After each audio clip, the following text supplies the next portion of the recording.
Hello बच्चों, कैसे हो सब लोग? Safe and sound?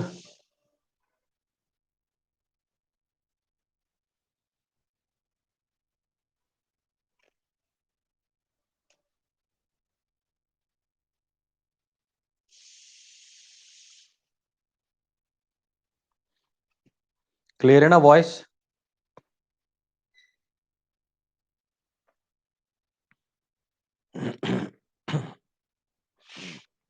ओके, चलिए। हमने कल आपको ऑर्डर ऑफ रिएक्शन के बारे में डिस्कशन किया था, है ना? As you know, the order of reaction is the sum of the power of the concentration of reactants. ठीक है ना? तो जो भी रिएक्टेंट्स है उसका जो रेट लो इक्वेशन होगा, आर ए ली, जिसको बोलते हैं रेट लो इक्वेशन, आर ओ आर वाला। तो रेट लो इक्वेशन जो है, जिसमें हम रेट कांस्टेंट भी इन्वॉल्व करते हैं, ठीक है ना? इस रेट लो वाले इक्वेशन में जो पावर होगा उस पावर का सम करोगे तो उसको बोला जाएगा ऑर्डर ऑफ रिएक्शन। ठीक है? और कल एक चीज और मैंने बताई थी, मैंने बोला था कि ये जो ऑर्डर ऑफ रिएक्शन होता है वो इस रिएक्टेंट के स्टोक्योमेट्रिक कोफिशिएंट, मतलब ये स्टोक्योमेट्रिक कोफिशिएंट है, इसके साथ कोई रिलेशन शो नहीं करता, उसके साथ उसका कोई लेना देना नहीं होता। हाँ, मगर मैंने ये भी बताया था कि अगर कोई एलिमेंट्री सिंपल सिंगल स्टेप वाला रिएक्शन है, एलिमेंट्री बोलो, सिंपल बोलो या सिंगल स्टेप वाला रिएक्शन बोलो, तो उसके लिए जो ये कोफिशिएंट है या फिर स्टोक्योमेट्रिक कोफिशिएंट जो है वो और ये ऑर्डर ऑफ रिएक्शन जो है वो क्या हो जाते हैं? सेम हो जाते हैं। या फिर ये जो पावर है वो क्या हो जाता है? सेम हो जाता है। फिर भी अगर यहां पे दो रिएक्टेंट होते तो मैं यहां पे दो अलग अलग रिएक्टेंट का पावर लिखता, वो दोनों क्या होते हैं? उसके कोफिशिएंट के बराबर हो जाते हैं। ठीक है ना? वो सिर्फ एलिमेंट्री रिएक्शन के लिए है, और वो भी आपको बताया जाएगा कि ये एलिमेंट्री रिएक्शन है, सिंपल रिएक्शन है, सिंगल स्टेप रिएक्शन है। आप कभी भी किसी भी रिएक्शन को देख के बता नहीं सकते कि ये रिएक्शन सिंगल स्टेप है या नहीं। मैं एक दो और एग्जांपल भी दूंगा इसके लिए, मगर पहले जो मैंने यहाँ पे ये 6 एग्जांपल्स दिए हैं वो उसी चीज को एक्सप्रेस करने के लिए है कि कोऑर्डिनेशन, उसका जो कोफिशिएंट है उसके साथ उसका जो ऑर्डर है उसका कोई लेना देना नहीं है। वो सिर्फ एक्सपेरिमेंट से ही हम कैलकुलेट कर सकते हैं। ठीक है ना? तो वापस से some important examples and their rate law expression, RLE, इसको बोलते हैं रेट लो इक्वेशन या फिर रेट लो एक्सप्रेशन। ठीक है? तो आरएलई सबके लिए दिया है मैंने, हर एक रिएक्शन के लिए। तो आप इसमें देखते जाओ क्या क्या आपको दिख रहा है। नंबर 1, इस वाले रिएक्शन में हमारे पास ये हमारा रिएक्टेंट है, तो rate is equal to K into concentration of reactant, और उसका यहां पे कोफिशिएंट तो 2 है, मगर यहां पे ऑर्डर ऑफ रिएक्शन इसका क्या है? 1। तो इसका मतलब ये और ये एक दूसरे के साथ कोई रिलेशन नहीं होता।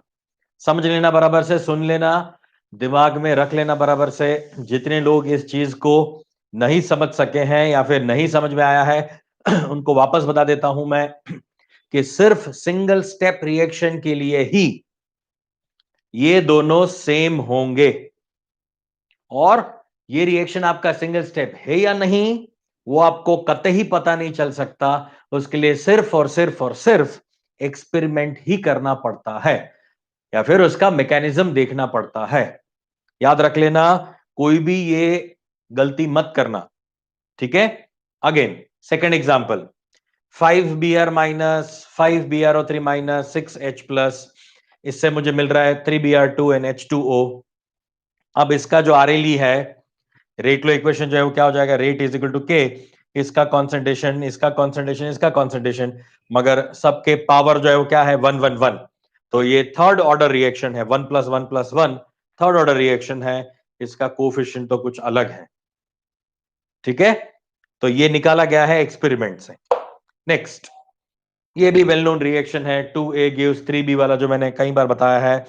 इसमें एक यूनिक चीज है, ये भी मैं यहां पे इंक्लूड करना चाहता हूं। ये दो एग्जांपल्स मैं ऐसे दे रहा हूं यहां पे जो आपके लिए बहुत काम के हैं, ये थर्ड वाला और ये सिक्स्थ वाला। रेट जो है वो के O3 का स्क्वायर और O2 रेस टू -1। अब देखो ये चीज बहुत इंपॉर्टेंट है कि यहां पे हमने प्रोडक्ट को भी इन्वॉल्व किया है, यहां पे प्रोडक्ट भी इन्वॉल्व्ड है, इस रेट लो में प्रोडक्ट इन्वॉल्व है। जनरली हम प्रोडक्ट को इन्वॉल्व नहीं करते, हम सिर्फ क्या करते हैं, रिएक्टेंट्स को ही इन्वॉल्व करते हैं, प्रोडक्ट कहीं पे इन्वॉल्व नहीं होती है ना। मगर ऐसे कई रिएक्शंस होते हैं जिसमें ये प्रोडक्ट भी इन्वॉल्व होती है, तो रिएक्टेंट भी इन्वॉल्व होता है, प्रोडक्ट भी इन्वॉल्व होती है, कई जगह पे तो कैटलिस्ट भी इन्वॉल्व होता है। इस रिएक्शन में अगर कोई कैटलिस्ट यूज होता होगा तो वो भी कई बार इन्वॉल्व होता है। मगर वो कोई भी इंफॉर्मेशन विदाउट एक्सपेरिमेंट हम नहीं बता सकते। सुन लेना बराबर से, ये प्योरली एक्सपेरिमेंट बेस्ड है, इसमें आप कुछ नहीं कर सकते। फॉर एग्जाम्पल, जैसे हमने आपको चेन आइसोमरिज्म सिखाया था, तो चेन आइसोमरिज्म में क्या होता है, 4 मेंबर है तो उसमें 2 आइसोमर्स बनते थे, अगर 5 मेंबर का चेन है तो उसमें 3 बनते थे, 6 मेंबर का था, 5 मेंबर का था तो उसमें 6 बन रहे थे, गेटिंग पॉइंट। 7 मेंबर का था तो उसमें आपको 14 मिल रहे थे, 8 मेंबर का था उसमें और ज्यादा मिल रहे थे। उसके लिए कोई थियोरेटिकल फॉर्मूला नहीं है कि जिससे हम डिसाइड कर सके कि अगर 7 कार्बन है तो उसके कितने मिलने चाहिए, 7 कार्बन के 6 मिलने चाहिए, 8 मिलने चाहिए, या 8 कार्बन के 14 मिलने चाहिए, 12 मिलने चाहिए, आप कभी डिसाइड नहीं कर सकते। You have to draw all the isomers, हर एक आइसोमर को ड्रॉ करना पड़ेगा, एक्सपेरिमेंटली ही हम वो डिसाइड कर सकते हैं, उसका कोई थ्योरेटिकल मेथड नहीं था। सिमिलरली ये जो ऑर्डर ऑफ रिएक्शन है वो भी डिसाइड करने का कोई थ्योरेटिकल कोई मेथड नहीं है, सिर्फ एक्सपेरिमेंटल मेथड है, इसमें ये भी इन्वॉल्व है। हाँ, आपको अभी ये क्वेश्चन हो रहा होगा कि सर ऐसा कैसे, ऐसा कैसे, ऐसा क्यों? तो इस क्यों का आंसर आपको इस चैप्टर के एंड में, जो हमने मैकेनिज्म ऑफ रिएक्शन वाला जो 7th पॉइंट हमने आपको बताना है, उसमें इस चीज का आपका जो क्वेरी जो है वो सॉल्व हो जाएगा। मगर अभी के लिए हम आपको सिर्फ ये एक लिस्ट बना के दे रहे हैं, आपको इस चीज को एक्सप्लेन करने के लिए कि ऑर्डर ऑफ रिएक्शन जो है वो कितने टाइप के हो सकते हैं, कौन कौन सी चीजों पे वो डिपेंड करता है। ठीक है, उसी चीज को समझाने के लिए मैं सिर्फ एग्जांपल ले रहा हूं, इसको प्रूफ करेंगे, विदाउट प्रूफ कोई भी चीज नहीं है केमिस्ट्री में, है ना। एक्सेप्शन है, मगर सारे एक्सेप्शन का कुछ ना कुछ एक्सप्लेनेशन भी है ना। ठीक है, चलिए, तो थर्ड में जो है ये प्रोडक्ट इन्वॉल्व है। फोर्थ वाला देखो, फोर्थ वाले में NO2 plus CO gives NO plus CO2। इस वाले रिएक्शन में कार्बन मोनोऑक्साइड रिएक्शन में तो दिख रहा है, मगर इसका कोई इन्वॉल्वमेंट नहीं होता, मतलब उसके रिस्पेक्ट में ऑर्डर जो है वो 0 होता है, मतलब उसका कॉन्सेंट्रेशन बहुत ही कम इस्तेमाल होता होगा। ठीक है ना, ऐसा हम बोल सकते हैं प्रैक्टिकली। तो ये दो यहां पे 0, यानी इसके रिस्पेक्ट में ऑर्डर ऑफ 2 है, उसके रिस्पेक्ट 0, टोटल करोगे 2, तो सेकंड ऑर्डर रिएक्शन है ये वाला। इथेनॉल है मेरे पास, एसिटाल्डिहाइड, एसिटाल्डिहाइड का डिकम्पोजिशन करोगे तो मीथेन बनेगा CH4 और एक कार्बन मोनोऑक्साइड। अब इसमें इस इथेनॉल के रिस्पेक्ट में ऑर्डर ऑफ रिएक्शन जो है वो 3/2 है, मतलब 1.5 है। तो कल मैंने बोला था ऑर्डर ऑफ रिएक्शन नेगेटिव हो सकती है, with respect to oxygen it is negative. आपका ऑर्डर ऑफ रिएक्शन 0 हो सकता है, फ्रैक्शन में भी हो सकता है, होल नंबर भी हो सकता है, पॉजिटिव होल नंबर भी हो सकता है, नेगेटिव होल नंबर हो सकता है, फ्रैक्शन में हो सकता है, इंटीजर, कुछ भी वैल्यू ऑर्डर ऑफ रिएक्शन हो सकती है। ठीक है ना, ऑर्डर ऑफ रिएक्शन की बात कर रहा हूं, बराबर से समझ लो। इसके बाद एक बहुत ही ब्यूटीफुल सा कंसेप्ट में सिखाने वाला हूं, या भी बोल रहे हैं ना प्रैक्टिकली, एक और थियोरेटिकली कंसेप्ट सिखाने वाला हूं जिसमें आपको रिएक्शन देख के पता चल जाएगा, हाँ इसमें तो यही होता है ना। उसको क्या बोलते हैं, ये नेक्स्ट टॉपिक है, मगर उससे पहले ये ऑर्डर ऑफ रिएक्शन बराबर दिमाग में बैठ जाना चाहिए, बाद में वो चीज आप समझ पाओगे।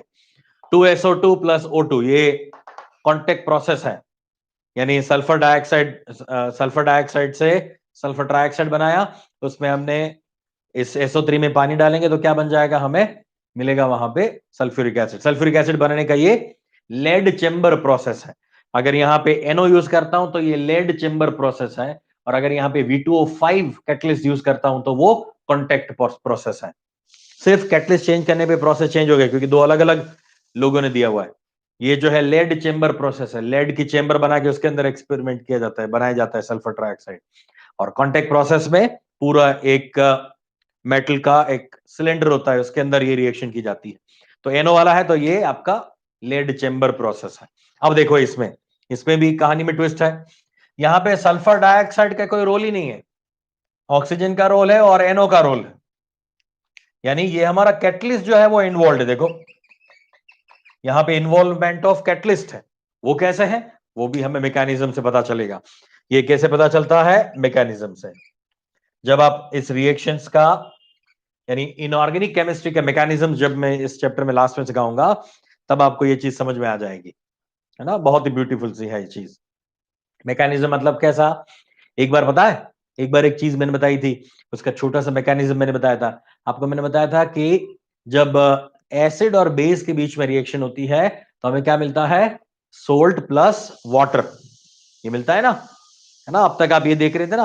मैकेनिज्म का एक छोटा सा आपको एग्जांपल देता हूं कि मैकेनिज्म किसको बोला जाता है, इनऑर्गेनिक मैकेनिज्म्स क्या होते हैं, है ना। चलो एक छोटा सा एग्जांपल दे रहा हूं मैं यहाँ पे। देखो हम ऐसा करते हैं ना कि मान लो NaOH लिया और मैंने लिया कार्बोनिक एसिड H2CO3, इसके साथ रिएक्शन करूंगा मैं तो मुझे Na2CO3 मिलेगा प्लस मुझे H2O मिलेगा, ठीक है। Na2CO3 मिला प्लस 2H2 मुझे मिल गया, ठीक है। ये रिएक्शन है एसिड, ये एसिड और ये बेस के बीच का रिएक्शन करके मुझे सोल्ट, सोडियम कार्बोनेट और वाटर मिल रहा है। ये इन जनरल हम बोलते हैं, है ना। अब ओरिजिनली ये रिएक्शन होती कैसे है उसका मैकेनिज्म देखो।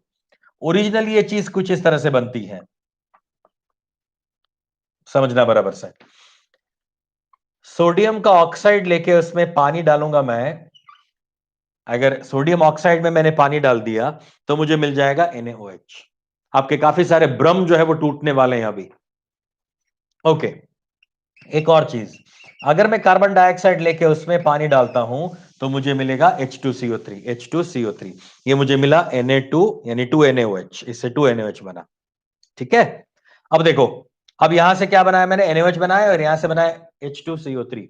अब जब इन दोनों के बीच में रिएक्शन किया तो क्या मिला मुझे?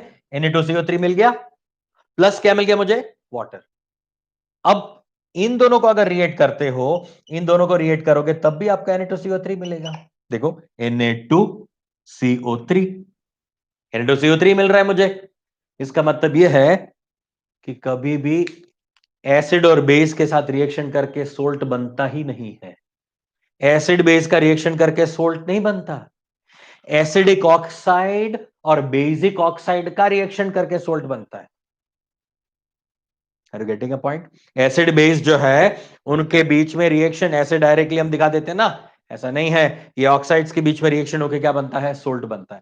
और देखो देखो देखो देखो देखो देखो, पानी ऐड किया था, वो पानी यहां तो वापस निकल गया, पानी तो वापस आपको मिल गया। मतलब क्या हुआ? पानी तो एज अ सॉल्वेंट काम कर रहा था, वो तो सिर्फ सॉल्वेंट था बच्चा, और केमिकल रिएक्शन में पार्टिसिपेट करता ही नहीं था। ये तो हम बहुत इतने उछलते रहते हैं, इतने कूदते रहते हैं, हम देखते हैं हाँ यहां से Na आया, यहां से CO3 आया, ये Na प्लस OH माइनस ऐसा करके रिएक्शन करते हैं। मगर एक्चुअल में ये रिएक्शन नहीं होता। ये तो आपको मामू बनाया जा रहा है, ये तो आपका मामू बनाया जाता है कि Na2CO3 ऐसे बनता है। ऐसे नहीं बनता है Na2CO3, Na2O प्लस CO2 से बनता है Na2CO3। ये है मैकेनिज्म बच्चा, ये है मैकेनिज्म बेटा, कि पानी के साथ कार्बन डाइऑक्साइड का रिएक्शन करके ये बनाओ, उससे ये बन गया, पानी वापस मिल गया। पानी तो कुछ नहीं है, सिर्फ मीडियम है। ये बात समझ में आई सबको? ये क्लियर हुआ? इसको बोलते हैं इनऑर्गेनिक रिएक्शन का मैकेनिज्म। ऑर्गेनिक केमिस्ट्री जितना कॉम्प्लिकेटेड नहीं होता, इनऑर्गेनिक के रिएक्शंस बहुत सिंपल होते हैं, उसके मैकेनिज्म बहुत ही सिंपल होते हैं। इस तरह के रिएक्शंस होते हैं बस, ठीक है। ऐसे और कई रिएक्शंस हैं, कई सारे ऐसे मैकेनिज्म बताऊंगा मैं आपको। तो 4-5 मैकेनिज्म है बस। ऑर्गेनिक केमिस्ट्री में भी 3 चीजें होती है, मैंने बोल दिया है, वो भी मैंने आपको इजी कर दिया है। ऑर्गेनिक में एसिडिक मीडिया में होता है, या फिर बेसिक में होता है, या फिर न्यूट्रल में होता है। एसिडिक में तो क्या करते हो? प्रोकेटरिया या फिर प्रोकेटरी, दो चीजें होती है एसिडिक मीडिया में। बेसिक मीडिया में क्या सिखाया मैंने? डीएनए प्रो, आएगा अभी आरडीएट कीटोन वाले चैप्टर में आएगा बेसिक मीडिया में रिएक्शन, सॉरी, डीएनए प्रो। और न्यूट्रल मीडिया में कछु नहीं, फ्री रेडिकल रिएक्शंस होते हैं, चेन इनिशिएशन होता है, चेन प्रोपोगेशन होता है और चेन टर्मिनेशन होता है। That is neutral media. Acidic media, basic media, neutral media. अरे पूरी कहानी आपके पास है यार, सिर्फ दिमाग लगाना है। ऑर्गेनिक वाला भी पूरा बता दिया मैंने, ये बात है इनऑर्गेनिक के लिए। एक मैंने पैटर्न बताई आपको, एक टाइप बताया कि पानी ऐड करने से ये बनता है, पानी एज ए सॉल्वेंट काम करता है। ऐसे 4-5 और है ऐसे की पॉइंट्स, उसको याद रख लोगे तो आपको इनऑर्गेनिक का भी मैकेनिज्म आ जाएगा। Is it okay? Is it okay? तो क्या हुआ बच्चा? अल्टीमेटली हमारा एम यहां पे फुलफिल हो रहा है। पहला एम ये था, मुझे ये समझाना था कि कोफिशिएंट जो है उसका इस ऑर्डर के साथ कोई लेना देना नहीं है। दूसरा मुझे यह सिखाना था कि ऑर्डर नेगेटिव भी हो सकती है, जीरो भी हो सकती है, फ्रैक्शन में भी हो सकती है। ये दूसरी चीज बताई मैंने। तीसरा मुझे यह भी बताना था आपको कि कई बार तो प्रोडक्ट और कैटलिस्ट भी इन्वॉल्व होता है किसी भी केमिकल रिएक्शन के आरएलई में। आरएलई बोले तो रेट लो इक्वेशन या रेट लो एक्सप्रेशन में कैटलिस्ट भी कई बार इन्वॉल्व होता है। इन चीजों को मुझे आपको एक्सप्लेन करना था। तो हमने ये जो पॉइंट्स लिखे थे मैंने कल ये तो लिखवा दिया था कि होल नंबर हो सकता है, नेगेटिव हो सकता है, पॉजिटिव हो सकता है, टीवाई के करके। उसमें 2-3 पॉइंट और ऐड कर दो, 2-3 पॉइंट और ऐड कर दो। पहला पॉइंट लिखो उसमें, या फिर ये रिएक्शन लिखने के बाद पॉइंट लिखते जाओ ना, 1 2 3 ऐसे करके पॉइंट लिखते जाओ। सारे पॉइंट लिखवा देता हूं मैं। नंबर 1 फर्स्ट पॉइंट लिखो इसमें। आई होप ये आप लोगों ने कॉपी कर लिया होगा। कॉपी कर लो पूरा, चलो 30 सेकंड दे रहा हूं, कॉपी कर लो।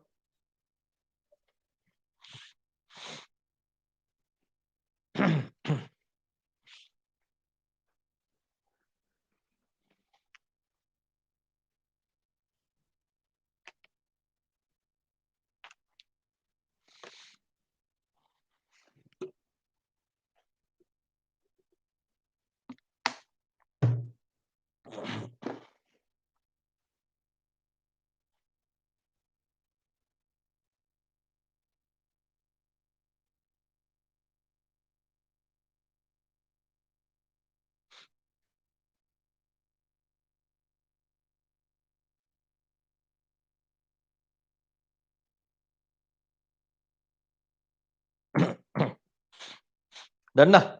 ओके, तो पहला पॉइंट लिखो,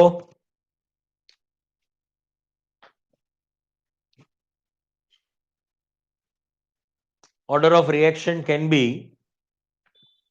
ये इसमें से क्या क्या कंक्लूजन मिल रहे हैं वो मैं बता रहा हूं। Order of reaction can be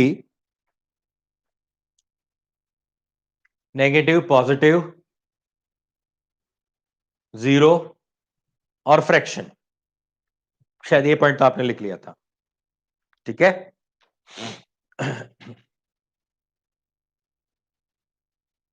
number 2, second point, ये भी बता दिया था, मगर साथ में लिख लो अभी वापस। Number 2, order of reaction does not depend, order of reaction does not depend on the stoichiometric coefficients, on the stoichiometric coefficients, stoichio coefficients ऐसा लिख लो ना, stoichiometric coefficients of the reactants, of the reactants.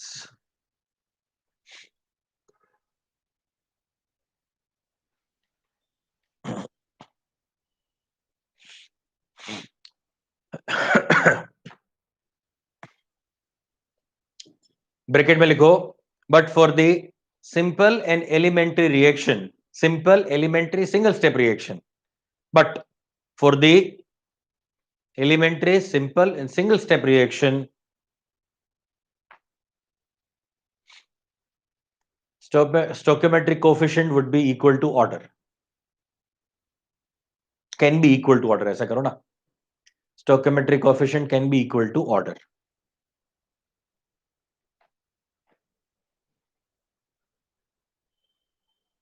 Number 3,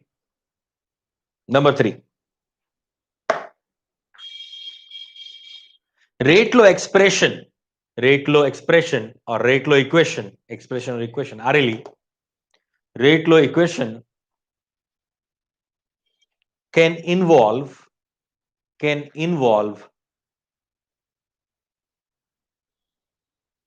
product, can involve product or catalyst also, can involve product और catalyst also, जो यहां पे 3 number और 6 number के equation में आपको दिख रहा है।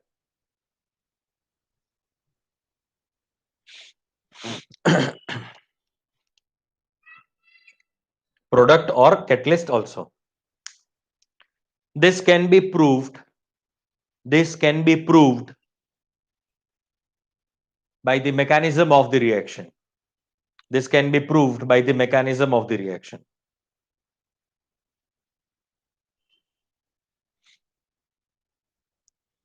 Next point. Next point.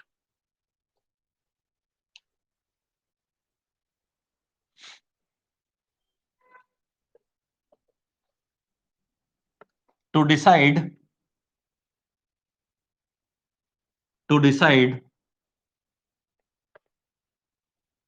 whether the reaction is elementary or not, whether the reaction is elementary or not,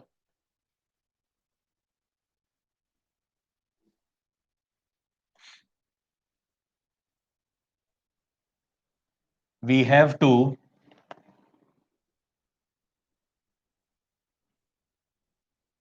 go through the mechanism, we have to go through the mechanism or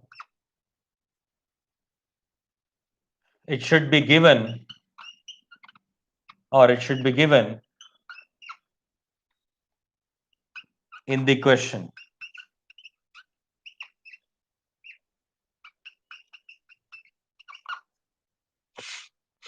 तीन example दे रहा हूं मैं आपको, तीन examples आपको दे रहा हूं मैं I2 बनाने का, HCl बनाने का और HBr बनाने का एग्जाम्पल दे रहा हूं। अब देखो, इसका जब हम RLE लिखते हैं, यानी रेट लो इक्वेशन लिखते हैं हम, तो ये हो जाएगा K H2 power 1 and I2 power 1। किसके लिए लिख रहा हूं मैं?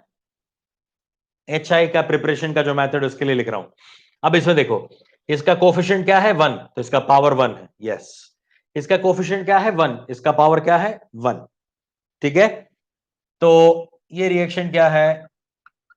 सिंपल रिएक्शन है या फिर एलिमेंट्री रिएक्शन है?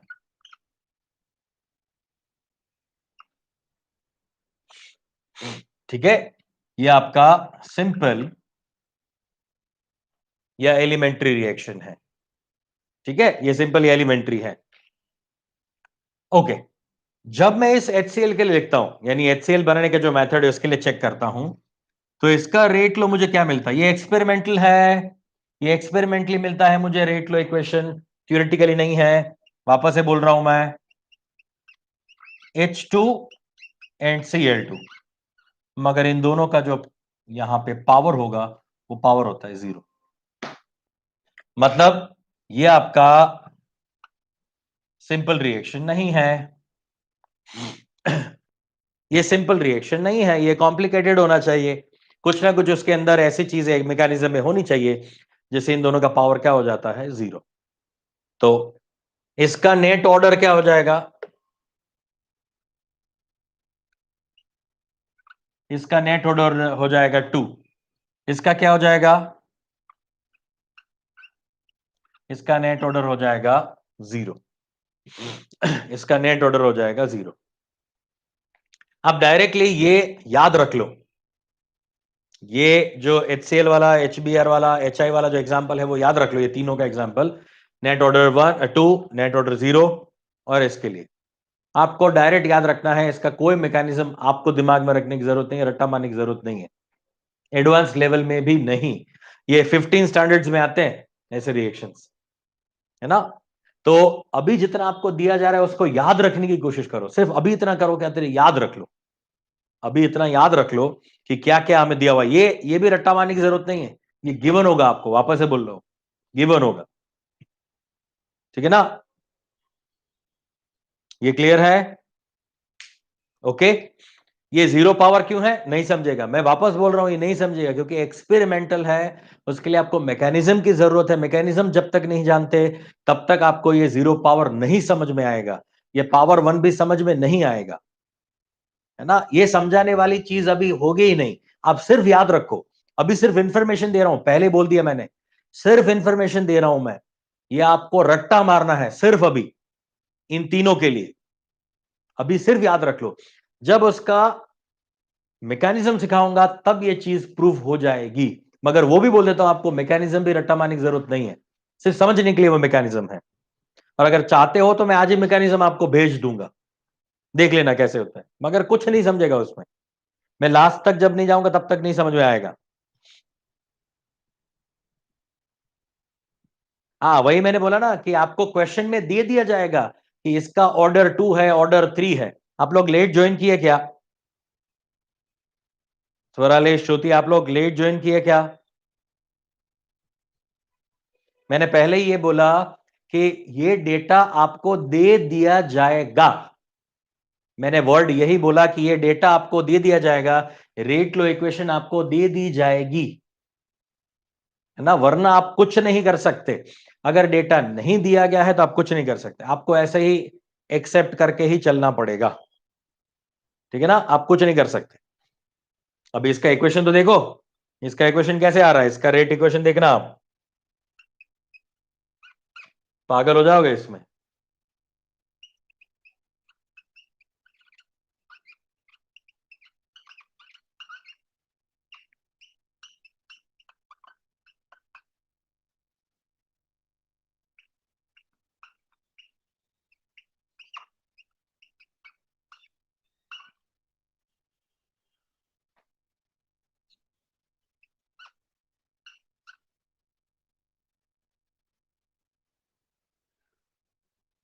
दिख रहा नहीं है? यस।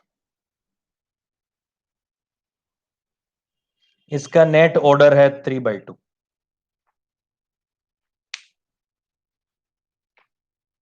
क्या कर लोगे इसमें आप? ये वाला जो मिल रहा है आपको, क्या कर लोगे? पूरा आपका माथा पछड़ पछड़ के आप थक जाओगे, फिर भी आपको ये पता ही नहीं चलेगा कैसे आया।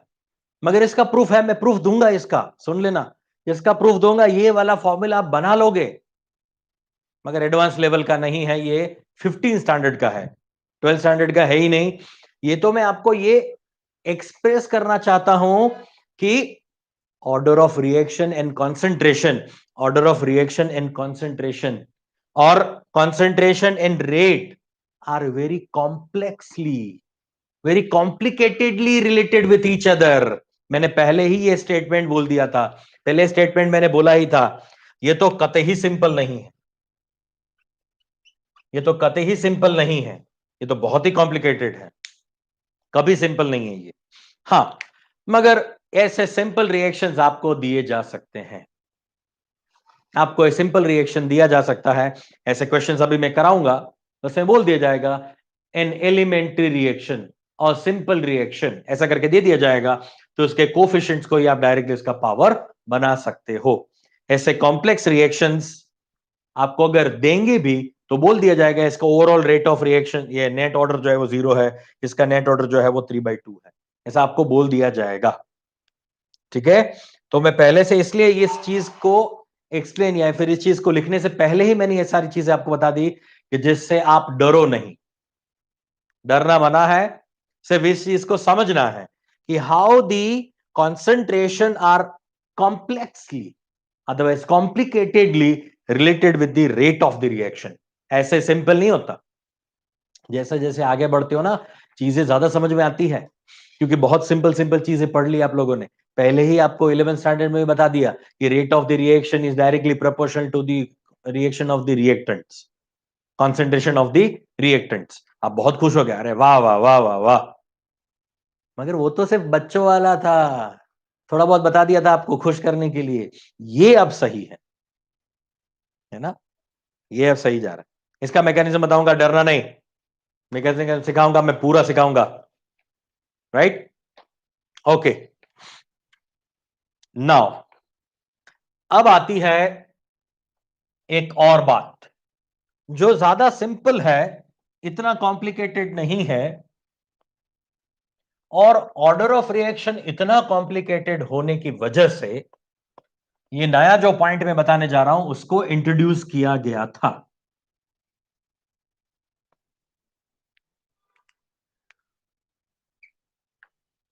टाइटल दे दो,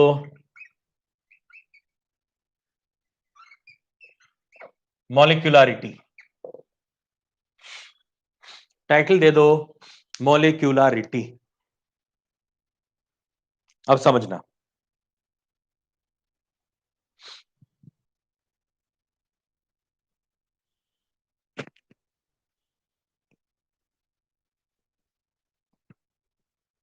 अब समझना, ऐसे कॉम्प्लिकेटेड चीजें आने की वजह से ऑर्डर ऑफ रिएक्शन को नॉर्मल लेमेन, जिनकी बुद्धि सामान्य होती है, गरीब बुद्धि वालों के लिए यह समझना बहुत मुश्किल हो जाता था। और अमीर बुद्धि वालों के लिए भी इनिशियली तो यह मुश्किल ही था। बाद में धीरे धीरे धीरे उनकी बुद्धि डेवलप हुई तो पता चला कि अच्छा इस तरह से होता है क्या। मैं इसका मैकेनिज्म बताऊंगा ना, आप खुश हो जाओ, मेरे लिए 5 स्टार लेके आओ। ये 5 स्टार टॉपिक है ना, सब लोग 5 स्टार लेके आओगे, होलसेल में बेचूंगा बाद में मैं। तो ये जो है, इसका मैकेनिज्म इतना ब्यूटीफुल है जिससे हम ये प्रूफ करेंगे, खुश हो जाओगे, मजा आ जाएगा। Okay, now molecularity, molecularity of the reaction. अब ये जो है, ये चीज बहुत सिंपल बना दी गई, बहुत ही सिंपल बना दिया गया। ऑर्डर ऑफ रिएक्शन अगर बहुत कॉम्प्लिकेटेड है तो मॉलिक्यूलरिटी बहुत ही सिंपल चीज है, बहुत ही सिंपल है। ये होता क्या है मॉलिक्यूलरिटी? मॉलिक्यूलरिटी का डेफिनेशन क्या है? Simple definition, molecularity is the number of reactant molecules or atoms involved in chemical reaction. Number of reactants or reactant molecules or atoms involved in chemical reaction are known as, or it is known as molecularity. It is known as molecularity. For example, हम यहां पे H2 और I2 का reaction कर रहे हैं और इससे मुझे HI मिल रहा है, तो इसकी मोलिकुलरिटी क्या होगी?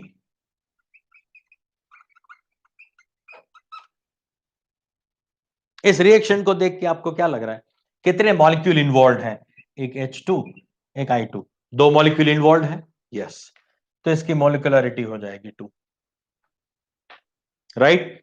The number of reactant molecules और atoms involve in a chemical reaction simultaneously, ये वर्ड हम यूज कर देते हैं यहां पे, साइमल्टेनियसली, एक साथ उसका यूज होना चाहिए। तो इसका मोलिकुलरिटी क्या हो जाएगा? 2, क्योंकि इसमें H2 और I2 दोनों साथ में यूज हो रहे हैं, सो इट इज 2। अच्छा, नेक्स्ट, अगर मान लो हम ऐसा लिख देते हैं, अभी एक रिएक्शन हमने लिखी थी उस तरह से, 8 2 10 10, ठीक है, 4Na2 प्लस O2, इसकी मोलिकुलरिटी क्या हो जाएगी? इसकी मोलिकुलरिटी क्या हो जाएगी? दिमाग लगा के बताना, दिमाग लगाना इसमें, इसकी मोलिकुलरिटी क्या होगी बताने के लिए दिमाग लगाना, दिमाग लगा और बताओ मुझे इसकी मोलिकुलरिटी क्या हो सकती है।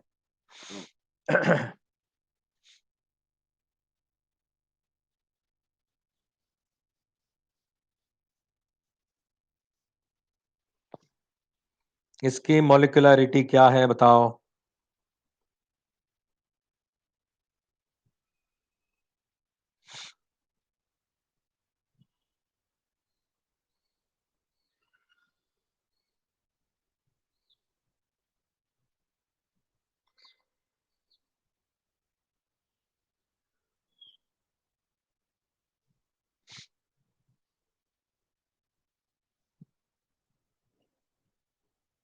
ओके,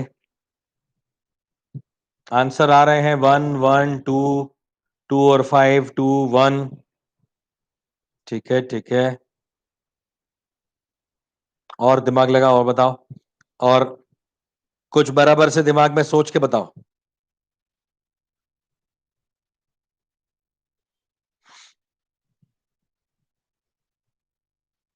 बराबर से दिमाग लगा बताओ मुझे। आपका आंसर जस्टिफाई करो, क्यों ऐसा है वो मुझे बताओ। क्यों आप ऐसा लग रहा है आपको कि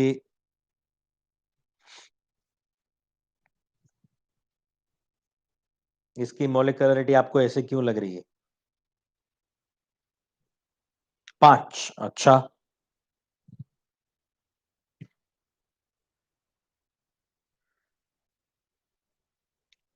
देखो फिर से डेफिनेशन देखो। नंबर ऑफ रिएक्टेंट मॉलिक्यूल्स और atoms involve in a chemical reaction simultaneously. अगर आपका आंसर इसके लिए 5 है तो आप गलत हो, क्योंकि आप ये मान रहे हो कि ये 4+1 5। नहीं, मैं तो रिएक्टेंट की बात कर रहा हूं। यहां पे क्लियर कट मैंने लिखा हुआ है रिएक्टेंट। ये रिएक्टेंट नहीं है तो प्रोडक्ट है। हमें सिर्फ इसको देखना है। अब यहां पे ये N2O5 के कितने मॉलिक्यूल्स इन्वॉल्व हैं? 2 मॉलिक्यूल्स। 2 मॉलिक्यूल्स इन्वॉल्व है। यस, ठीक है। तो इसका मॉलिक्यूलरिटी क्या हो जाएगा? 2। That's all. अच्छा, अगर ऐसा है,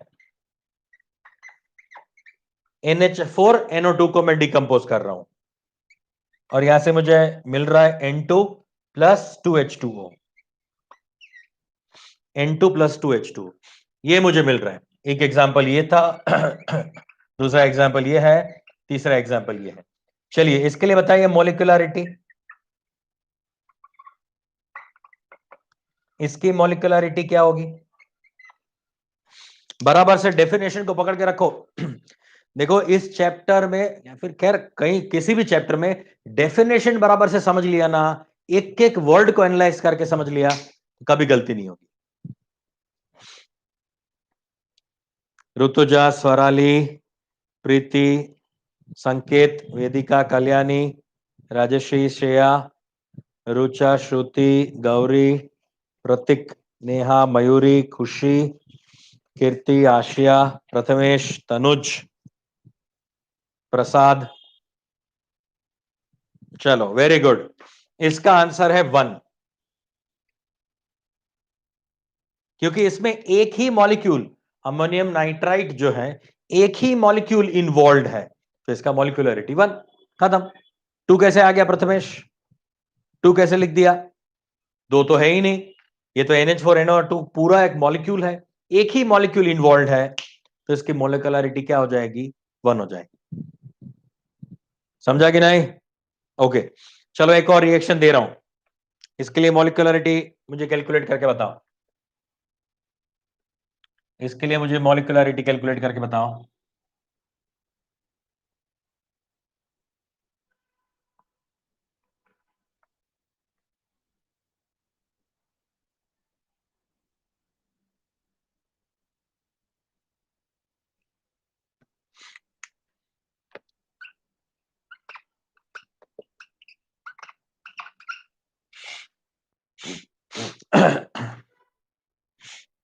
NO plus O2 gives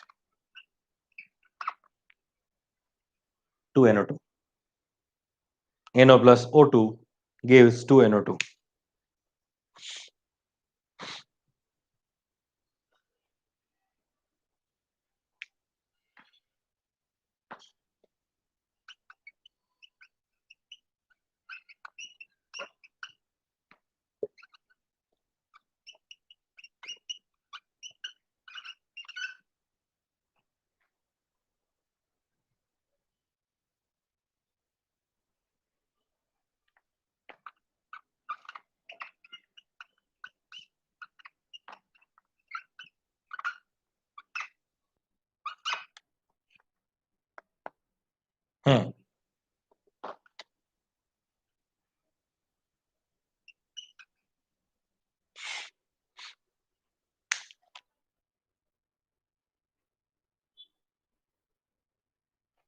fourth वाले के लिए ये first second third, fourth equation के लिए मॉलिक्युलरिटी क्या होगी? यस 3, करेक्ट है, क्योंकि दो ये है और एक ये है, उससे एक ही चीज बन रही है, तो ऑब्वियसली ये दोनों जो है वो क्या होते होंगे? साइमल्टेनियसली रिएक्ट करके एक चीज बनाते होंगे। अच्छा, इसमें ये दो और ये एक, यानी तीन चीजें यूज हो रही हैं, जैसे ये दोनों चीजें बन रही है। ठीक है, दैट्स ऑल। सो इसका मॉलिक्युलरिटी फिफ्थ रिएक्शन का हो जाएगा 3। Very good, very good. चलो फाइन, फिर से देखो, फर्स्ट रिएक्शन में ये दो इन्वॉल्व है तो मॉलिक्युलरिटी 2, इसमें दो N2O5 मॉलिक्यूल इन्वॉल्व है तो भी 2, इसमें एक ही NH4NO2 इन्वॉल्व है तो 1, इसमें ये क्या है? मॉलिक्युलरिटी 3, इसमें मॉलिक्युलरिटी क्या है? 3। Is it okay? ये समझ में आ गया? तो ये बातें हैं।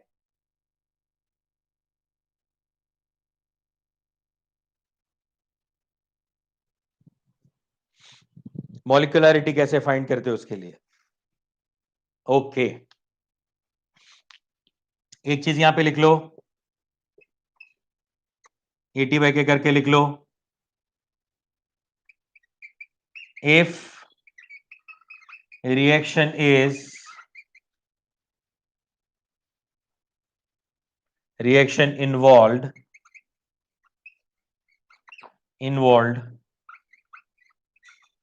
more than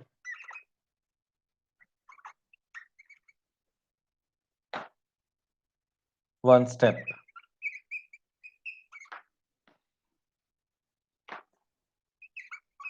the molecularity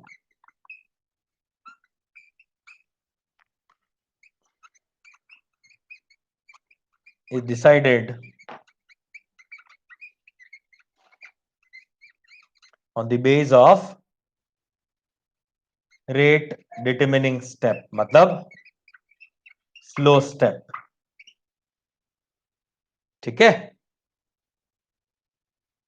अगर किसी भी रिएक्शन सिंगल स्टेप ना हो, मल्टीपल स्टेप वाला हो, तो उसमें से जो स्लोएस्ट स्टेप होगा, उस स्लोएस्ट स्टेप पे डिपेंड करेगा आपका मॉलिक्युलरिटी ऑफ ओवरऑल रिएक्शन। ठीक है,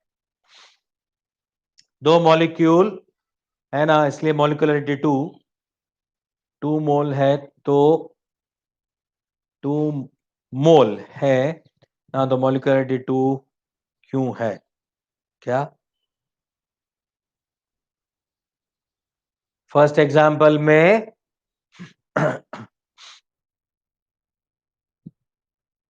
1 मॉलिक्यूल है, तो उसकी मॉलिक्युलरिटी 2 कैसे है?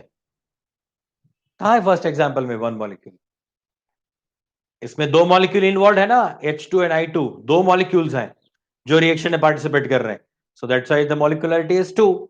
इसमें तो एक ही मॉलिक्यूल है मगर उसके दो मोल्स हैं, मतलब वो रिएक्ट तो ऐसे करेंगे ना, एक N2O5 और दूसरा N2O5, ये दो मॉलिक्यूल एक दूसरे के साथ रिएक्ट करेंगे ना। दो मोल का मतलब क्या? ये दो दो मॉलिक्यूल, सेम मॉलिक्यूल मगर ट्वाइस, तो भी वो एक दूसरे के साथ कोलिशन करेंगे, रिएक्शन करेंगे, तभी तो ये चीज बन सकती है, राइट? तो इसके लिए उसको क्या बोला जाएगा? मॉलिक्युलरिटी इसकी 2 बन जाएगी। ये 2 मोल ले लो या 2 मॉलिक्यूल ले लो, यहां पे दोनों सेम हो जाएंगे। क्यों? मोल्स का मतलब क्या होता है? Number of atoms molecules. अब उसमें से कहीं ना कहीं तो एक N2O5 दूसरे N2O5 मॉलिक्यूल के साथ तो कोलिशन करेगा ही, दोनों का कोलिशन होगा, तब जाके जो है वो क्या बनेगा? ये NO2 और O2 बनेगा, है ना? इसलिए इसकी मॉलिक्युलरिटी क्या हो जाएगी? 2।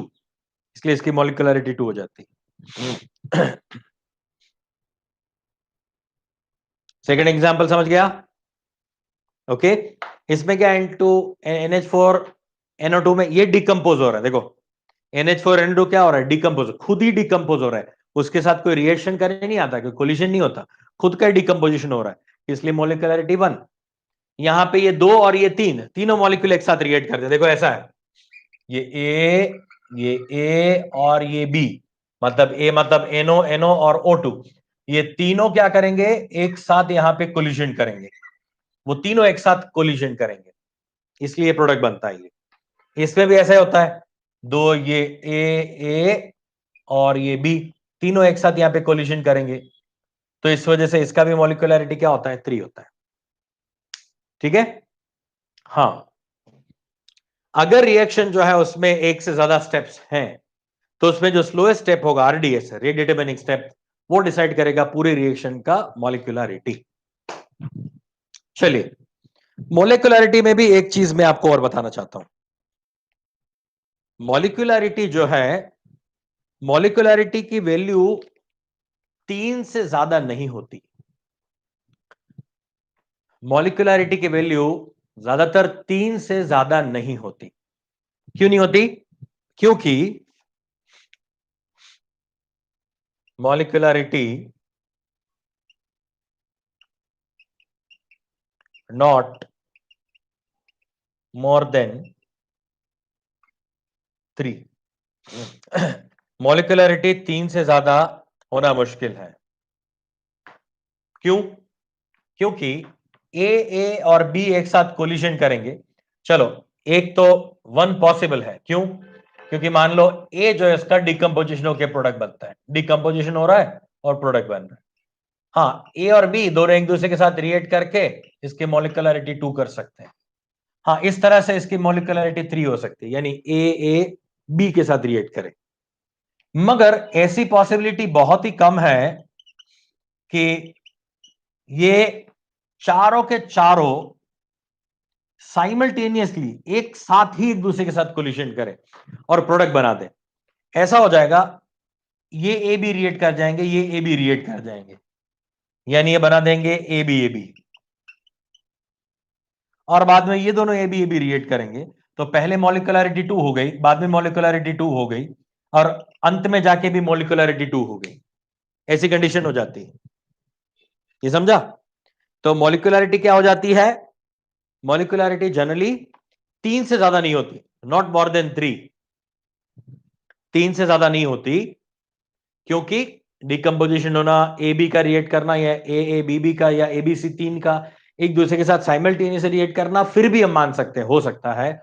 मगर जब 4 आ जाएंगे, ए बी बी या ए बी सी डी, ऐसा 4 आ जाएंगे, तो उन चारों का एक साथ एक दूसरे के साथ कोलिशन करना साइमल्टेनियसली पॉसिबल नहीं है।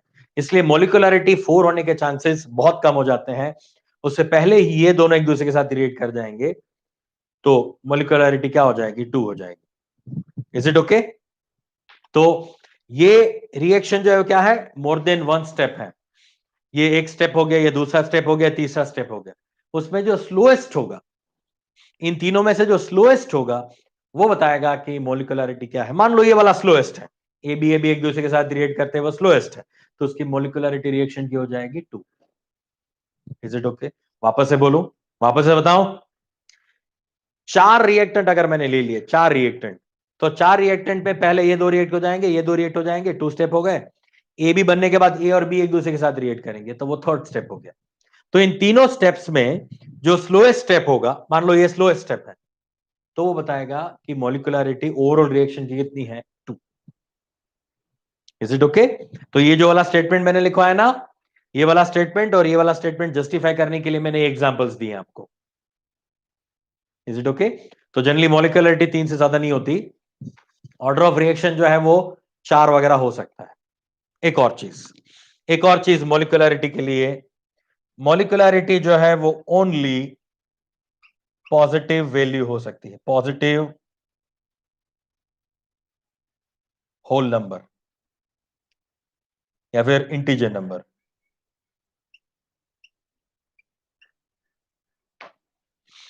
ठीक है?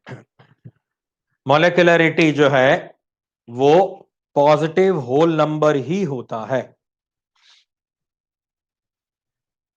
It is never be zero.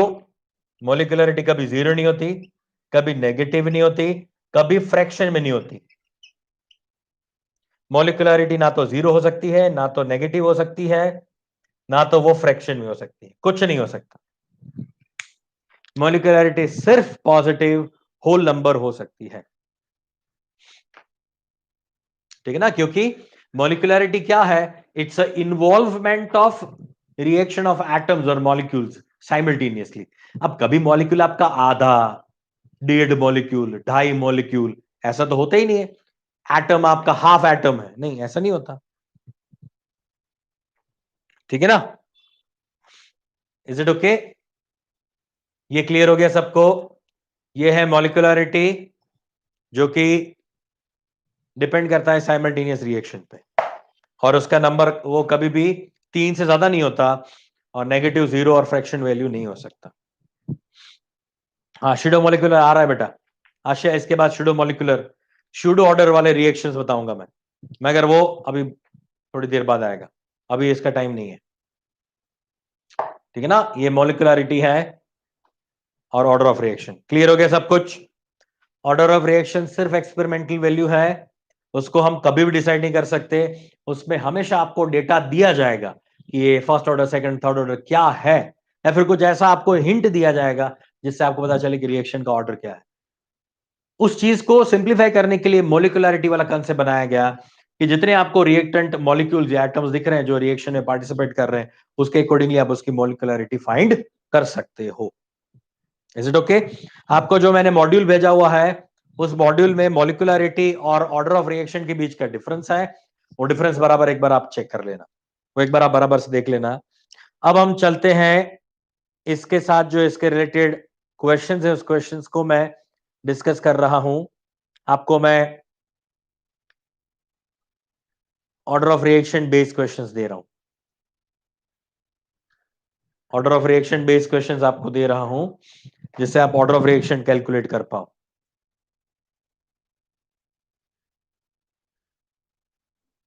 ठीक है?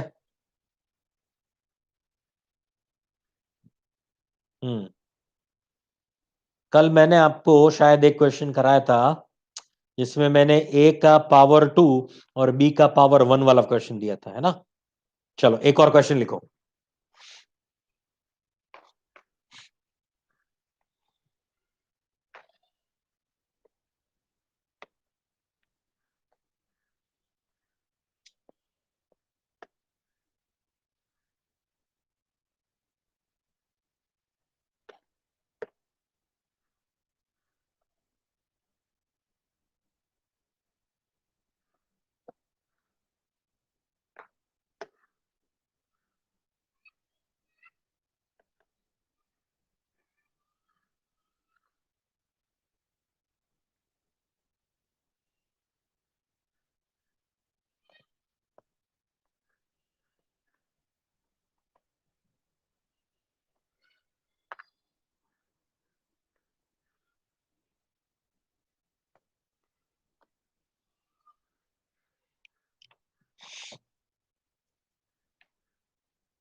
कल मैंने आपको एक चीज बताई थी, वो याद रखना, rate is equal to K into concentration raise to order. और एक चीज और भी लिख सकते हो, rate is equal to K 1 upon volume raise to order, क्योंकि कॉन्सेंट्रेशन वॉल्यूम इनवर्सली प्रोपोर्शनल होता है ना। हम ऐसा लिख सकते हैं, रेट इज इक्वल टू, या फिर हम के के लिए फॉर्मूला बना सकते हैं, के इज इक्वल टू मोल पर litre raise to 1 minus N time inverse. ये भी एक फॉर्मूला था जिसमें हमें यूनिट देख के पता चलता था कि ऑर्डर ऑफ रिएक्शन क्या है। अब ऑर्डर की जगह पे एन लिख दूं मैं, कोई आपत्ति तो नहीं है ना किसी को? ये मैंने लिख दिया एन, ये मैंने लिख दिया यहां पे एन। ये कॉन्सेंट्रेशन और वॉल्यूम, कॉन्सेंट्रेशन वॉल्यूम एक दूसरे के साथ इनवर्सली प्रोपोर्शनल है। कॉन्सेंट्रेशन यानी वॉल्यूम कम होगा तो कॉन्सेंट्रेशन बढ़ेगा, वॉल्यूम बढ़ेगा तो कॉन्सेंट्रेशन कम हो जाएगा।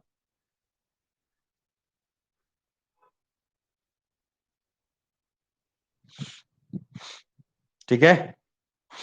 अच्छा, वो वाला क्वेश्चन अभी हमें करना है ना? हाँ चलो बता देता हूं मैं।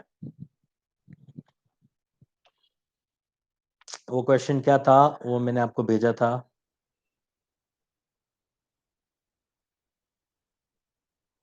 उस क्वेश्चन में मेरे ख्याल से आपको ए और बी का रिलेशन बताना था, मुझे ऐसा याद है। ए और बी के साथ का रिलेशन बताना था आपको। हम्म।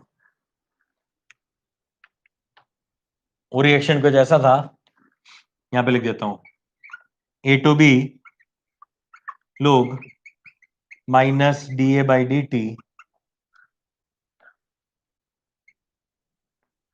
Is equal to log plus D B by D T plus 1। ये log टू द बेस 10 होता है। अगर केमिस्ट्री में नहीं दिया आपको कुछ भी तो आप टू द बेस 10 ले लो। log टू द बेस 10 आपको बताना था कि ए और बी का रेशियो क्या होता है। ए टू बी का आपको रेशियो बताना था, है ना।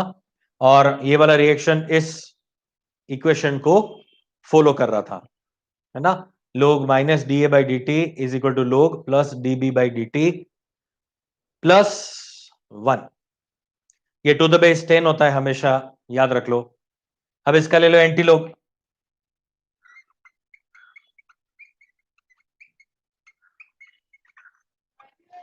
Take anti log of equation, तो क्या हो जाएगा minus D A by D T is equal to D B by D T plus sorry into 10।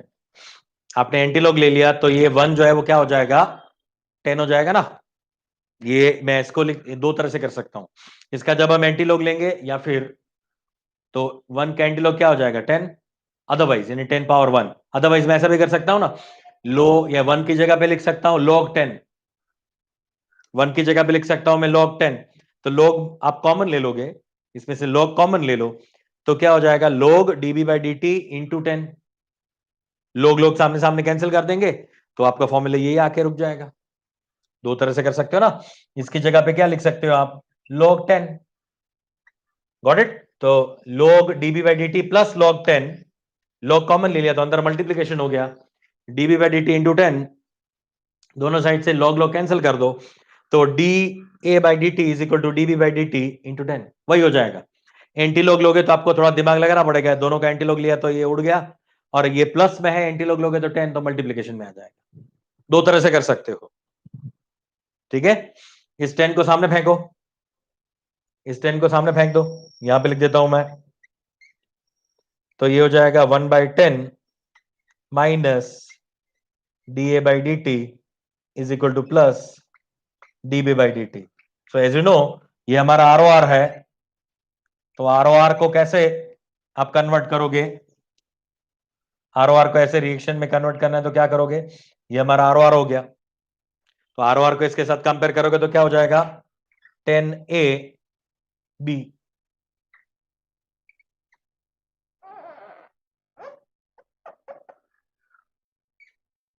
ठीक है ना, नहीं दिख रहा है।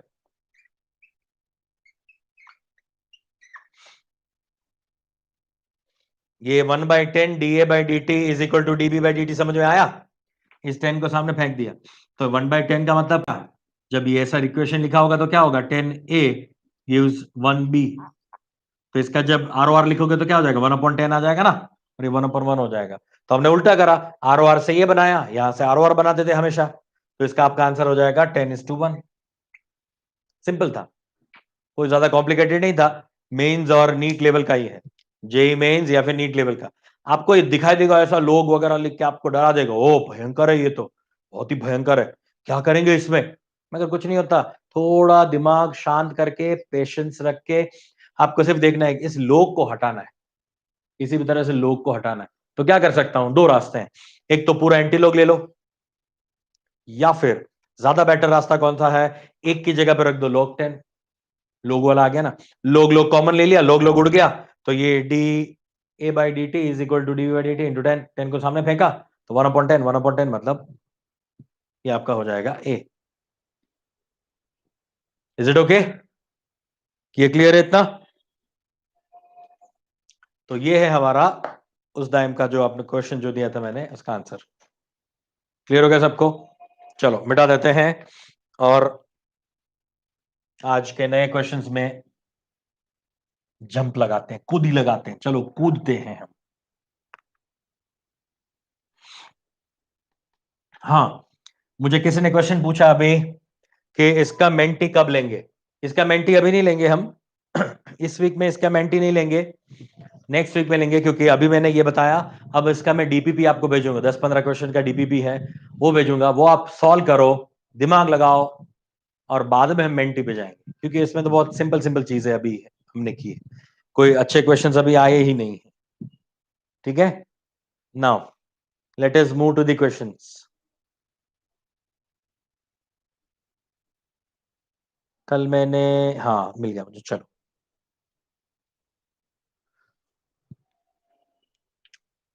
क्वेश्चन है, A gives product, A gives product. Question ये है,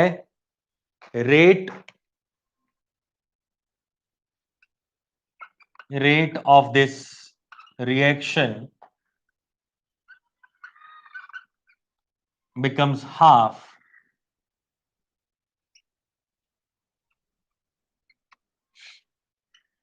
if concentration of A increased by 4 times। अच्छा, कई बार इस टाइम्स को वो लिखेंगे फोल्ड, 4 फोल्ड ऐसा लिख देंगे। टाइम्स की जगह पे कई बार वर्ड यूज करते हैं फोल्ड, तो फोल्ड मत हो जाना, डरना नहीं। 4 टाइम्स का मतलब 4 फोल्ड ही होता है। तो आपको पूछा जा रहा है, rate of this reaction becomes half if the concentration increased by 4 times, so find order of reaction। है ना, ये समझा ना। आपको डेटा दे दिया गया, डेटा दे दिया गया कि क्या हो रहा है, हाफ हो रहा है जब कंसंट्रेशन 4 टाइम्स करा जा रहा है, तब आपको ऑर्डर पूछ रहे हैं। तो आपको ऐसा डेटा दे दिया जाएगा ऑर्डर के लिए। चलो फाइंड करो ये। बताओ क्या होगा।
ऐसे भी कर सकते हो ना, ये पावर इसका रूट निकालूंगा मैं तो मुझे 2 मिल जाएगा, मगर ये माइनस रूट है ना, तो माइनस हाफ। करेक्ट। तो सबसे पहले आंसर किसने दिया था, चेक करते हैं। संकल्प, very good. Sankalp, Sanket, Aashiya, Kalyani, Shruti, Preeti, Neha, Gauri, Rucha, Prasad, Omkar, Swarali, Sujay, very good. Half, correct. इसका ऑर्डर हो जाएगा हाफ। हम इसके लिए डायरेक्ट एक और रिलेशन भी दे सकते हैं, एक डायरेक्ट रिलेशन भी दे सकते हैं इसके लिए। Change in concentration, or sorry, change in rate is equal to change in concentration का पावर ऑर्डर। ये भी याद रख सकते हो, ये भी वही है, ये शॉर्टकट है, ये हमारा एसएसटी है। Change in rate is equal to change in concentration का पावर ऑर्डर। ठीक है, तो चेंज इन रेट कितना हुआ, 1/2 हो गया, हाफ हो गया ना, जो जो था उससे हाफ हो गया। चेंज इन कॉन्सेंट्रेशन कितना है, 4। ऑर्डर कितना पता नहीं अभी, ये हाफ है तो ऑर्डर कितना हो जाएगा। आप ऐसा कर सकते हो ना, ये आपका हाफ है तो इसको 2 पावर -1 कर सकता हूं, इसका मतलब ये 2 पावर 2 हो गया, ये 2 पावर 2 लिख सकता हूं ना मैं, इसकी जगह पे 2 पावर 2 लिख सकता हूं मैं। तो अब ये यानी 2 पावर x, तो मैं ऐसे कर सकता हूं 2x is equal to -1, so ultimately x would be क्या, -1/2, x वुड बी -1/2। ये 2x इज इक्वल टू -1 हो जाएगा, तो x वुड बी क्या हो जाएगा, -1/2। ऐसा भी कर सकते हो, ये थोड़ा इजी हो जाएगा, फटाक से हो जाएगा ये, है ना। अभी मैंने बताया ना ये वॉल्यूम वाला टर्म या कॉन्सेंट्रेशन वाला टर्म, तो हम लिख सकते हैं ना, change in rate, change in rate is equal to change in concentration with respect to order power n, otherwise power x, जो भी करना चाहते हो। इसका ऑर्डर का n लिखो तो n हो जाएगा, तो 2n इज इक्वल टू क्या हो जाएगा, -1, है ना। इन दोनों कंपेयर कर सकते हो ना, 2 का पावर, ये आपका 2x है, ये 2 का पावर -1, ठीक है। तो यहां से भी निकाल सकते हो, ये भी एक तरीका है, ये कन्वेंशनल मेथड है, ये आपके एनसीईआरटी का मेथड है, एनसीईआरटी देखा, ये हमने शॉर्टकट बता दिया। चलो एक और क्वेश्चन लिखो।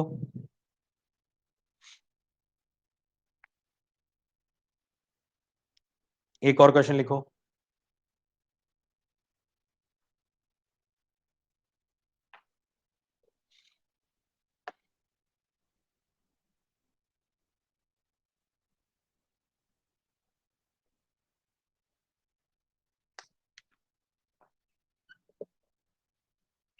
ए गिव्स प्रोडक्ट, कुछ भी लिख सकते हो, कोई लिखेगा सी गिव्स प्रोडक्ट, चलो ना, हमेशा ऐसे हो, ऐसा कहते बोला, सी से भी हो सकता है, C gives product if concentration is triple, if concentration is tripled, concentration is tripled,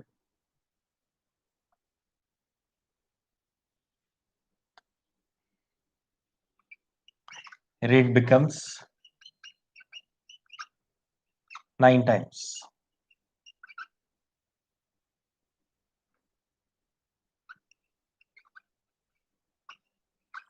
Find order. Concentration triple कर दिया तो रेट जो है वो क्या हो गया, 9 टाइम्स हो गया, तो आपको ऑर्डर फाइंड करने का बोला है, ठीक है।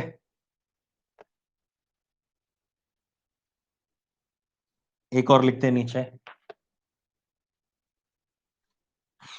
अब यहां पे डायरेक्टली आप एसएसटी लगा दो, इसके लिए एसएसटी लगा के करना, कन्वेंशनल मेथड मत जाना।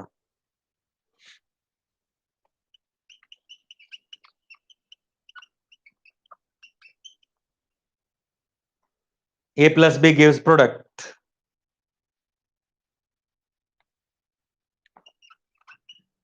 Concentration of A doubled.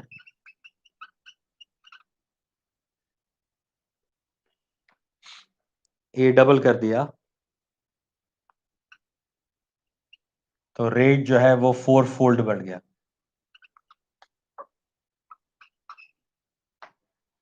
And concentration of B is tripled.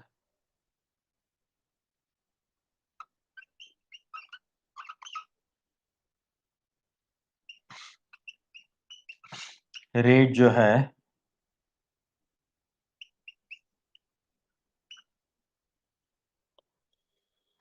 वो 1/3 टाइम्स इतना फोल्ड इंक्रीज हो गया. Find order.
देखो इसके लिए क्या होगा.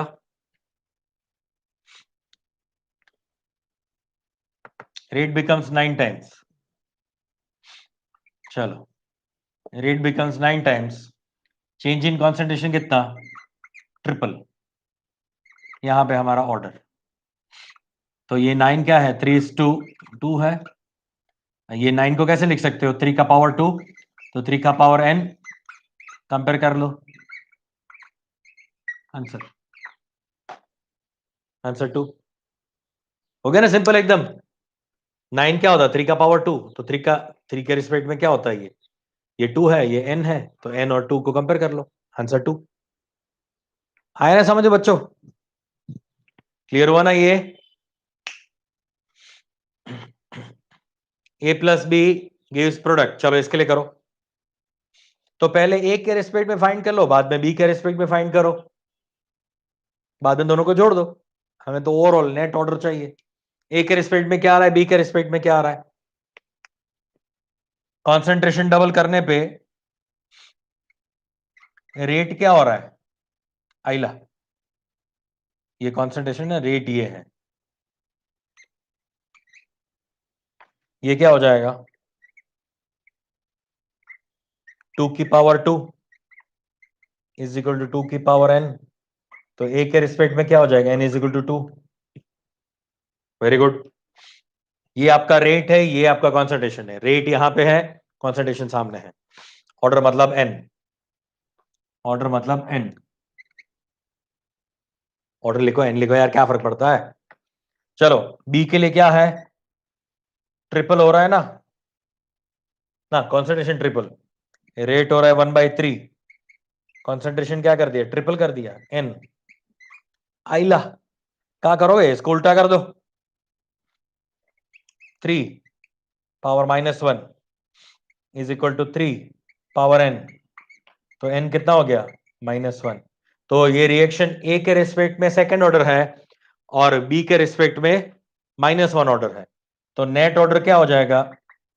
2 -1 2 प्लस -1 मतलब 1. इसका नेट ऑर्डर हो जाएगा 1. समझा कि नहीं? समझ में आया सबको? ये याद रख लो, बहुत इजी हो जाएगा आपको. एग्जाम में यही करना है, कॉम्पिटिटिव एग्जाम में. बोर्ड में है तो बोर्ड्स में आपको करना पड़ेगा ये वाला. Concentration of initial rate is equal to rate लो लिखो, RLE लिखो. रेट इज इक्वल टू ऐसा अभी सिखाया था ना, कहा गया इससे पहले वाला एग्जांपल जो था, rate is equal to K into A into B, ए के रिस्पेक्ट में इतना, बी के रिस्पेक्ट में इतना, ऐसा कहानी लिखना पड़ेगा। एसएसटी यूज करोगे डायरेक्ट आंसर आ जाएगा। कॉम्पिटिटिव एग्जाम के लिए काम का ये। Is it okay? चलो आज रुकते हैं, नेक्स्ट लेक्चर में यहीं से आगे बढ़ेंगे। टाटा बाय बाय सायोनारा, टेक केयर। अभी कोरोना गया नहीं है, मास्क पहन कर रखना, हाथ धोते रहना, बाहर मत घूमना।